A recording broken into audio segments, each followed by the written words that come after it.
এরপর আপনাদের কর্মসূচি চলতে থাকুন। ধন্যবাদ আব্দুর রহমানকে। তো আসলে একটা আন্দোলন কখনোই কোনো একটা জায়গায় গণ্ডির মধ্যে বসে থাকলে এটা সফল হয় না, এটা টিম ওয়ার্ক কাজ করতে হয়। কেউ কেউ এক একজন এক এক জায়গায় কাজ করবে। যারা আন্দোলনকারী তারা রাজপথে কাজ করবে, এবং যারা প্রথমকারী যারা আছেন নীতি নির্ধারক তারা বিভিন্ন গুরুত্বপূর্ণ জায়গায় বুদ্ধিভিত্তিক কাজ করবে।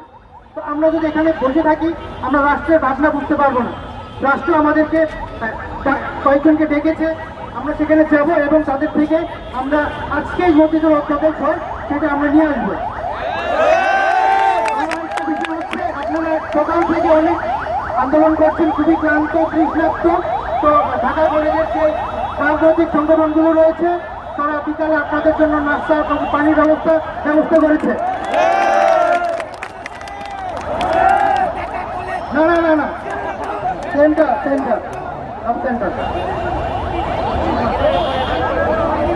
তো আরেকটা বিষয় বলতে চাই যে আমরা যেহেতু সবাই স্টুডেন্ট শিক্ষার্থী, তো আমাদের কোনো মাদার অর্গানাইজেশন নাই, আমরাই আন্দোলন করতেছি, কিন্তু আমাদের সমর্থন দিচ্ছে অনেকে, কিন্তু আর্থিকভাবে আমরা কারো থেকে সমর্থন নিচ্ছি না। তো আগামীতে যেন এই আন্দোলনটা টিকে রাখতে পারি, তো আমরা একটা ওপেন একটা ফান্ড রাইজ করতে চাচ্ছি, যেখানে শিক্ষার্থী সাবেক বড় ভাই এবং যারা আছে সবাই আমাদেরকে সেই ফান্ড দিবে, এবং যাতে করে আমরা যে আমাদের যারা নতুন শিক্ষা। তো এখন আমরা কয়েকজন ইয়াতে যাব, নীতি নির্ধারকদের সাথে কথা বলতে যাব, আর আপনারা অবস্থায় এখানে অবস্থান করবেন। ইনশাআল্লাহ আপনাদের সাথে দেখা হয়ে আমরা সেটা জানাবো।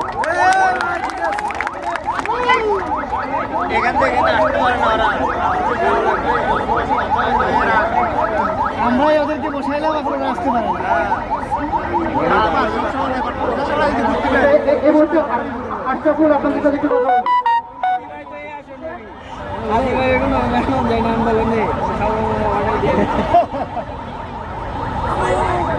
আচ্ছা সংগ্রামী সহযোগিতা ভাইয়া বোনেরা, আমরা অলরেডি এখানে যে প্রশাসন আছে তাদের সাথে আমরা কথা বলেছি।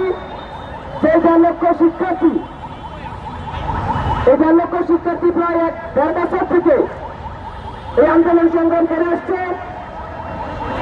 তাদের এই আন্দোলন সংগ্রামের ফলস্বরূপ ছিল এই অধ্যাদেশ, কিন্তু পড়াতে পড়াতে আমরা দেখেছি এই অধ্যাদেশটি কাটিয়ে রাখা হয়েছে।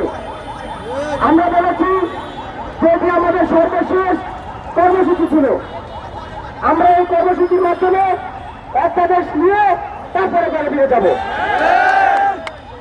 পাশাপাশি মুম্বাই বলেছে